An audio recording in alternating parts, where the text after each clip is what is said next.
Let me read out to you a statement by Alexander Turbanov, a Russian Israeli who was released recently. Your kindness has been engraved in my conscience forever. During the 498 days I lived among you, despite the aggression and crimes you endured, I learned the true meaning of manhood, pure heroism, and respect for humanity and values. You were the free ones under siege, while I was the prisoner, and you were the protectors of my life. You cared for me as a compassionate father cares for his children.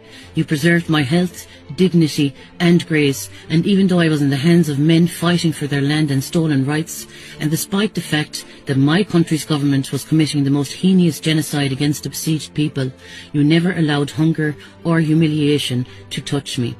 I did not know the true meaning of masculinity until I saw it in your eyes, and I did not realize the value of sacrifice until I lived among you, until I saw you smiling in the face of death, resisting an enemy armed with tools of destruction, with nothing but your bare bodies. No matter how eloquent or expressive I may be, I will never find words to reflect your true worth, nor to express my astonishment and admiration for your noble morality. Does your religion really teach you to treat prisoners in such a way? What a great faith this must be, to elevate you to such a level that all man-made human rights laws collapse before it, that all protocols of war crumble in its presence. Even in the most difficult moments, you demonstrated justice and mercy, not through empty slogans but through the reality of our experiences, never abandoning your principles even in the darkest conditions. Believe me, if I ever return here, it will only be as mujahid in your ranks, because I learned the truth from your people, and I realized that you are not only the rightful owners of the land, but also of principles and a just cause. I came as a prisoner of war, trapped behind shadows and steel doors. What I found was not their hate, it was humanity and a quiet faith. As time passed, the fear let go. It gave me water, food and soul. No torture came, no cruel disdain, only the heart that still remains. Behind the bars, there's a soul, unshaken by bombs or the stories told. They were my captors but still remained human beings with hearts unchained.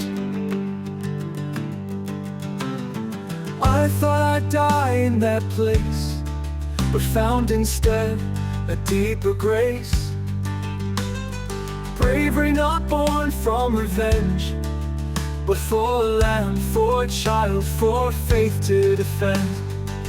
Now I am free, but I won't forget the lessons carved through wounds and sweat. They bound my body, held me tight, yet freed my mind to see the light. Behind the bars, there's a soul, unshaken by bombs or the stories told. They were my captors but still remained human beings with hearts unchained. Behind the bars, there's a soul, unshaken by bombs or the stories told. They were my captors but still remain human beings with hearts unchained. Behind the bars there's a soul, unshaken by bombs or the stories told. They were my captors but still remain human beings with hearts unchained.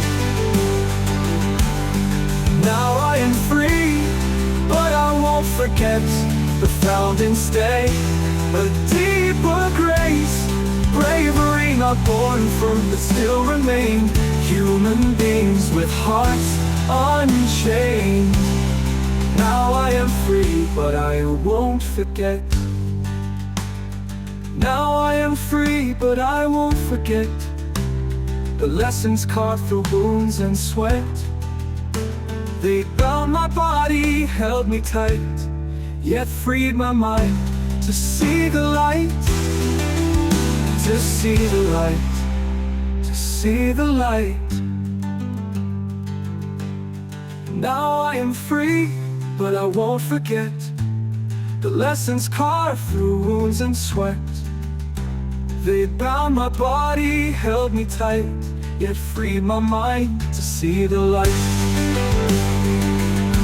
Now all is black, now all is white. Truth sometimes grows from pain and fight. And I return with tales to tell of human hearts in a broken shell.